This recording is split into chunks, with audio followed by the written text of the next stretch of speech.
but the Mm. percentage of people who actually just apply to the role is significantly high. That what happens is they don't get an interview because of that, and that's why you get rejected.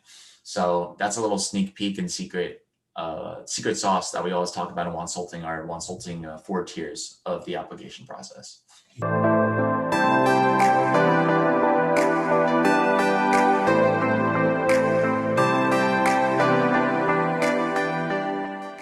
All right, what's going on, guys? Welcome back to the TAKAGAI family. If you're new to this channel, my name is Taka, and through this platform, I encourage college students to cultivate a positive growth mindset alongside with guest speakers who come from literally all walks of life. And today, I have Jonathan Javier join us from California in the US. He's the CEO and co-founder of Wonsulting, which I'm sure many of you have heard already, but they're a professional career service working to turn underdogs into winners. They help students effectively from non-traditional backgrounds or non-target schools land jobs at very well-known established companies in different industries like tech, entertainment, finance, and many more. And prior to that, he worked at Cisco, Google, Snap in various roles in operations and sales and strategy. And today we'll be covering three key themes. So Jonathan's journey to starting Wonsulting, which I'm pretty excited to hear about, his philosophy on coaching and public speaking, and of course, we'll end it off with some job search tips from the man himself. So without further ado, thanks for responding to my LinkedIn request. Appreciate your time, Jonathan, and a warm welcome, man. Of course, first off, thanks so much for having me, and I'm super excited to be sharing some words of wisdom with everybody listening in. So let's get to it. Yeah, just a heads up for the audience. This is our first time actually meeting, so definitely will be a fun time. But First time, not last. That's what y'all gotta know. yeah, exactly. And my very like first question is for you, Jonathan, is what makes you so passionate about helping others? Yeah, so I think what makes anybody passionate about anything is about their personal story. Mhm.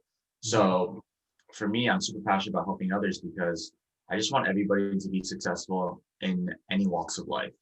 Mhm. And that's why, like, when I was in college, I was getting rejected by all these different companies, all my dream companies, basically.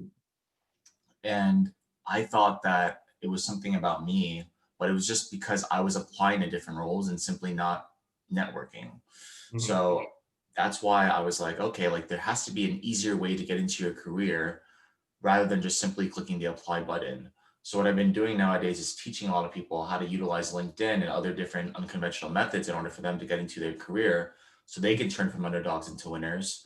But yeah, the passion just comes from helping people. Like also when I was in college too as well, I got rejected by Goldman Sachs, for example. And I still remember helping every other person get into Goldman Sachs, and I never got in, but I helped everybody from my school get in, which is insane, right? But Yeah, then that's yeah. when I realized I was like, oh, I have a passion for just giving back to the community and all, especially those from those non-traditional, non-target schools. So that's where my passion comes from, and that's where basically, hopefully, everybody's passion comes from. It comes from a story, a personal one. Yeah, absolutely. I think on top of that story for you personally, Jonathan, I definitely feel like it was one of your strengths to coach others to, bring out the best in themselves to ultimately be successful in their own ways. Definitely, and I think just getting when you're helping someone, I think the most important part is just the mindset. I Mhm. think what happens is we get down on ourselves when we get rejected from our dream company or from a person, when in fact the best way to utilize that is you use it as motivation to keep on going because you never fail if you never stop trying. Yeah, yeah. And I think a lot of the times students tend to think of rejection as a negative connotation, but in fact, I personally welcome many rejections because that helps me understand what I'm lacking, where I'm at currently, and what I need to be improving on. So I think it's a great way to, if you phrase it in the right way with the right mindset, like you said, it'll take you a long way for sure. Rejection's redirection, as they always say. Well said, well said. And I think this is a big question as well when it comes to entrepreneurship. I think these days I feel like personally it's a buzzword going on. But for you, you had a pretty solid corporate job, and how was that step, taking that step to converting to full time, taking that entrepreneurial path? Yeah, it was actually pretty easy.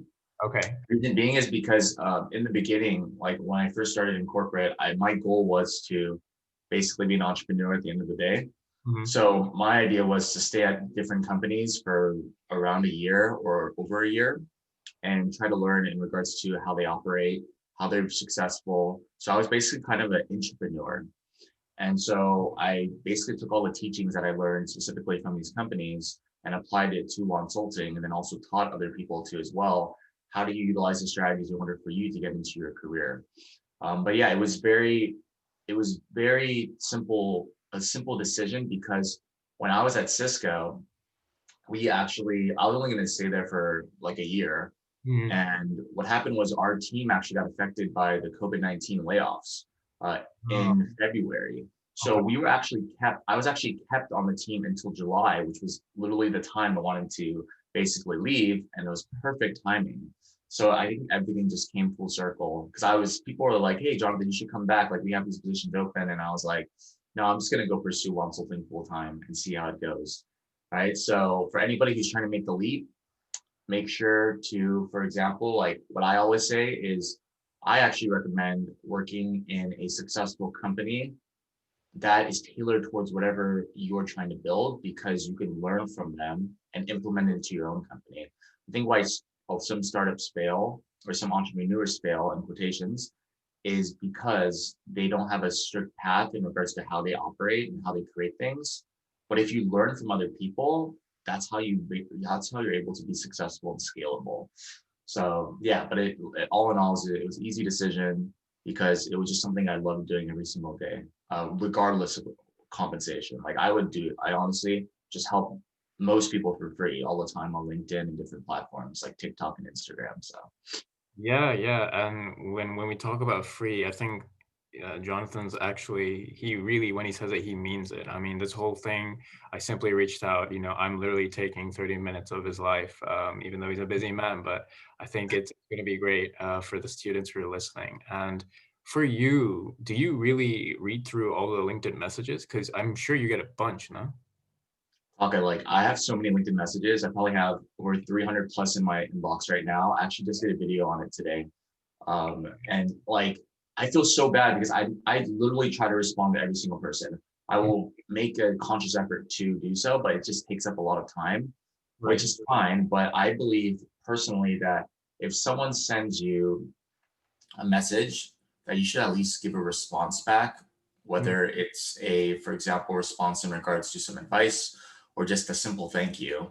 And why I always have this philosophy is because when I was reaching out to people, I remember I only got responses back from less than like 10% of people, even Yeah. with the personalized invited message. So I kind of wanted to be that person who would actually respond to the people and the community because I think that's super important.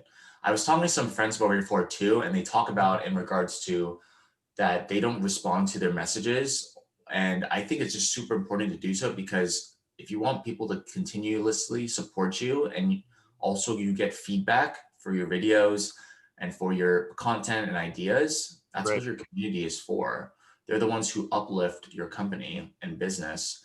And that's why, like, I honestly take a conscious effort to listen to them, but also provide them always free resources on different platforms. Yeah, that's fantastic. I think I personally echo that as well. That saying, treat others how you want to be treated. And for me, I had that same issue when I was reaching out.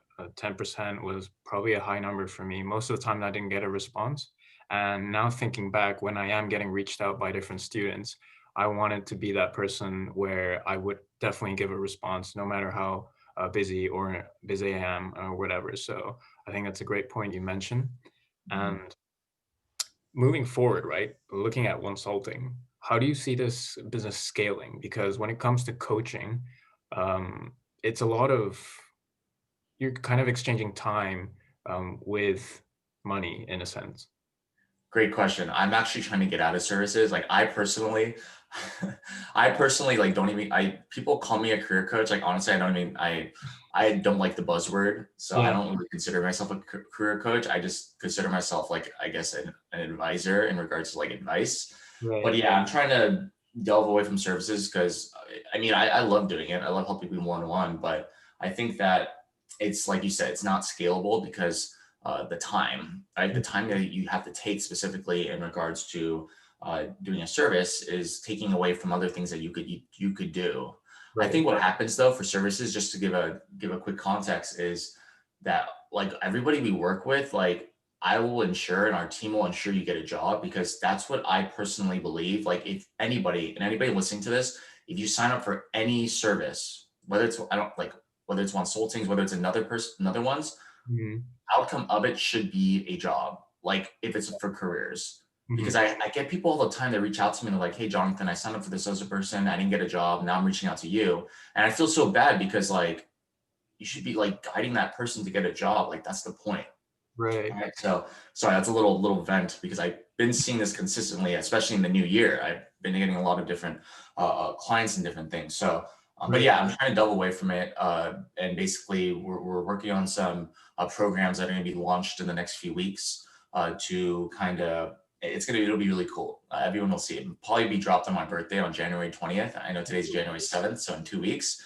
So I'm super excited for that because it has a lot to do with workshops, and that's why I do a lot of workshops too as well. I think they're way more partnerships with universities, organizations. So I actually have different models in regards to like how I like work with people. So for example, I have my own sponsored content, for example, from companies, but then we Right. also partner with different universities and organizations to hold workshops and events for their students and ensure that they're able to get into their careers. So, yeah, I mean, a lot of things planned. You've probably heard a lot, everybody here, but it'll be sooner rather than later. Yeah, that sounds exciting. I think it seems like you figured out a way to not necessarily move away from that individual coaching. Of course, you like it, but in terms of scaling, I understand it doesn't really make sense. But yeah, let's see what you bring to the table. Sounds exciting, man, with all the programs. Are they like specifically online courses, or are you keeping it sort of secret for now? Yeah, I mean, we have an online course. Honestly, like the online course, what I tell people all the time, it's all you need to get a job, Mhm. because it basically just goes through everything. Yeah. But yeah, it's not the online course. The online course is just there if anybody wants to take like a course, for example, to get into their career. But it's all about, like I say all the time, Taka, like I just love giving back to people, and every day. Like that's what makes my day. That's why I do it on every single platform too as well. Like Mhm.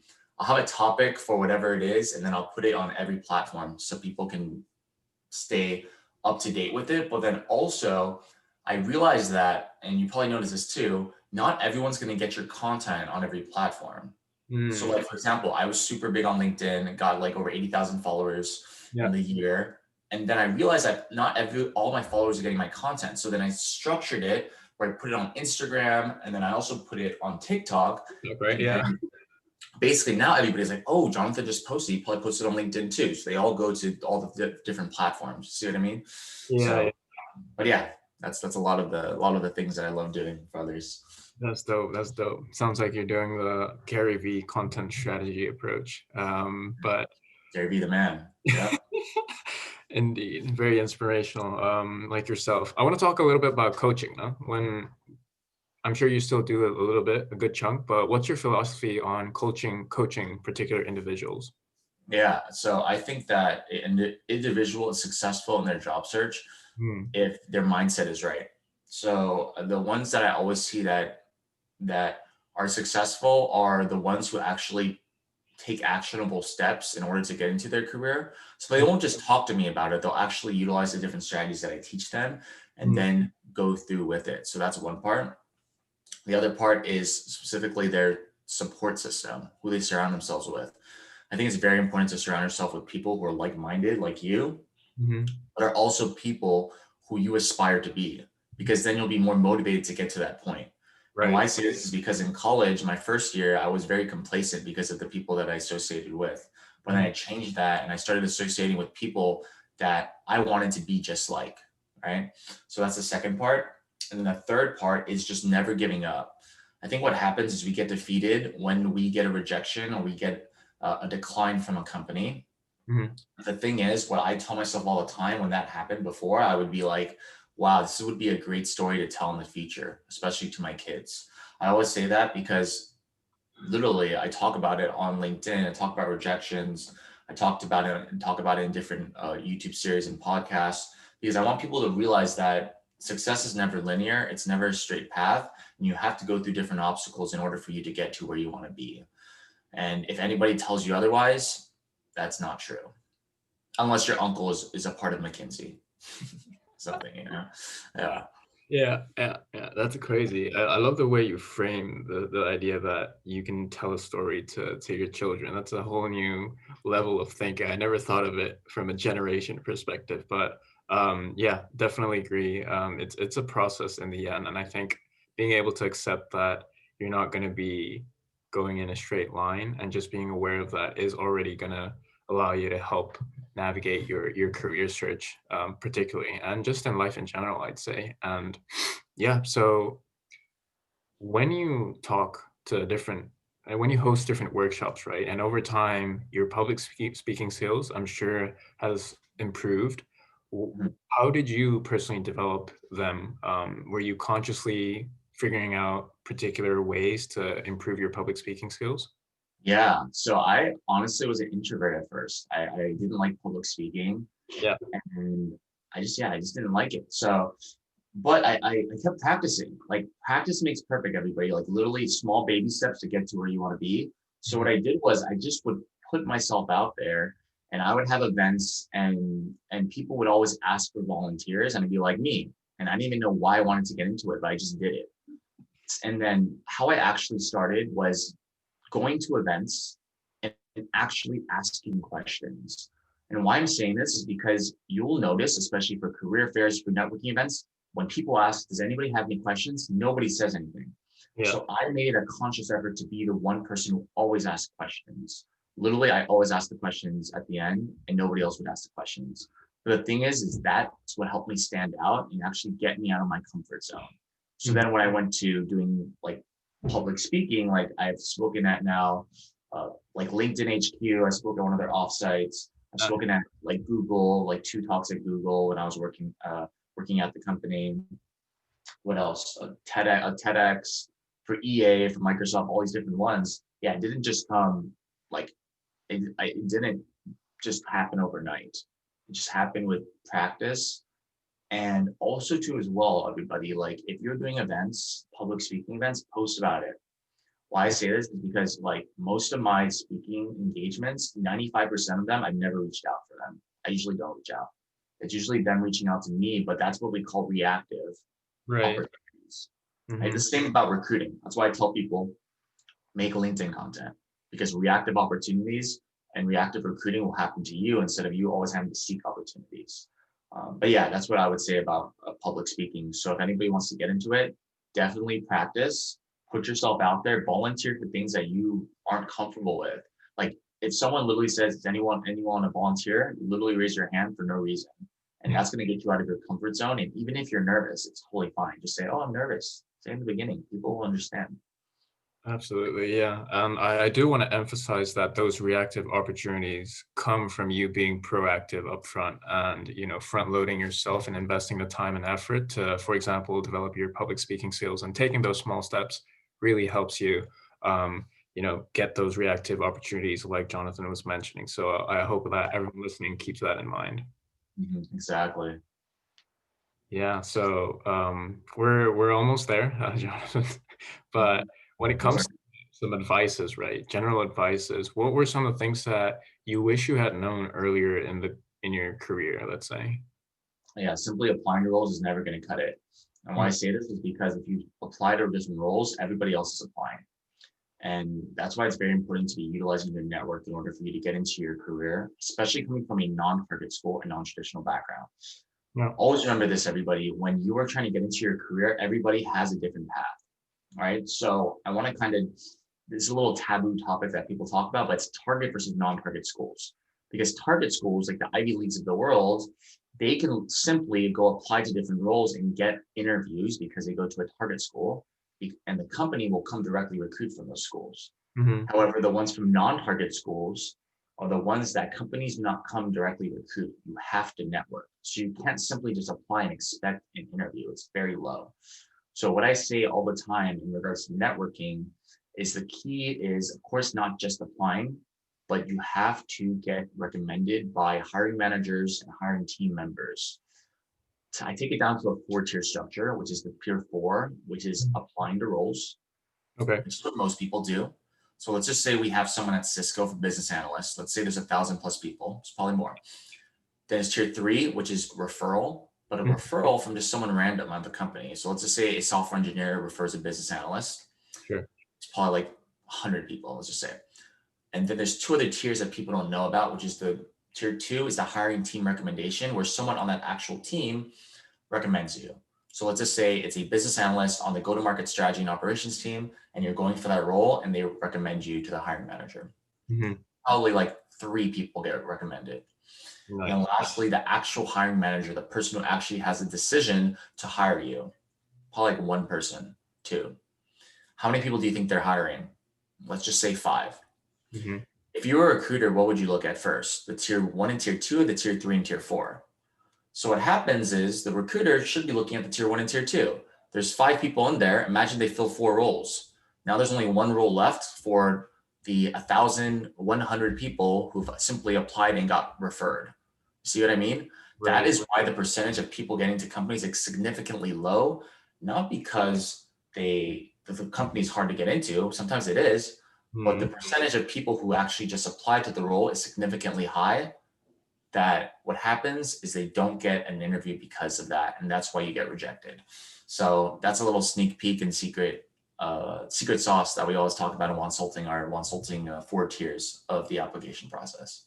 Yeah, I was gonna say that that does sound. It is pretty much a secret sauce for I think everyone to at least be aware of, and simply applying online on LinkedIn or on the website and blindly going for it and hoping that they respond is, yeah, it's very low percentage. And I can also recall that from experience as well. Most of the times it's through people who are in the company that you've built a great relationship, and then the referral comes in later on. So great Yeah, advice.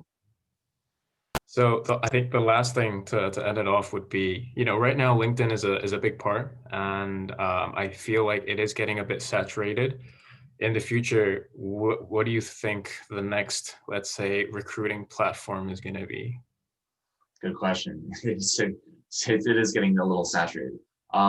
Yeah, so I think hopefully Wonsulting. I mean, hopefully. Um, but yeah, I mean, I think that LinkedIn, I think that resume is going to be obsolete Hmm. soon. I say this is because like, why would I ever need a resume when we can look at your LinkedIn profile and your LinkedIn digital presence? I think your digital footprint in society is extremely important. So always be cautious of what you post online. And why I say this is because companies and recruiters do look at it. And another thing as well, I've actually tested this myself because I was like, man, should I be posting about my personal life, or do people follow me for my personal life, or do people follow me for business tips and for recruiting tips? And actually changed my Instagram significantly throughout the past 2 weeks. Okay. And it's now business focused with a lot of tips and advice. It's not really much about my personal life, maybe like less than 10%. Sure. 90% is mostly tips and tricks. And why I did that is because I realized that people are following me for those. So Uh, what happened was I actually gained organically about 3,000 followers in the past week just from that, which wow. is crazy, right? So why I'm telling everybody this is because your personal branding footprint is going to be out there in the world. Imagine someone says, "Oh, Taka, I know you from your YouTube channel," and they know you as the YouTube guy who specifically interviews amazing people. That's your personal brand. Hmm. Right? So everybody, you've got to have that digital footprint in whatever platform you go to. I think a really cool platform that's coming out right now is Clubhouse, which I just did an event yesterday on it. Okay. I personally don't like phone chats. Like that's just me. I like video interaction, Yeah. but I think it's a really cool platform because you're able to do like space kind of like podcasts, but on the phone, and you get to listen to people, but also present. So I think that's a uh, really cool concept. And yeah, hopefully, Consulting can help bridge the gap and help companies get good talent and underdogs and turn them into winners. I hope so too. Thanks, Jonathan, for all the insights and all the great experiences, personal experiences you've shared today with us. And for everyone's reference, I'll put Wonsulting and Jonathan's LinkedIn URL in the descriptions below. So feel free to reach him out, check out Wonsulting, and that'll be it, guys. Thanks for tuning in. Thank you, Jonathan. Yeah, no problem. And last thing, everybody, if you all like this, definitely make LinkedIn posts, tag both of us in it, and tell us your takeaways and all. Well done. Well said. Thank you guys, and stay safe. I'll see you guys in the next one. Ciao. Everybody.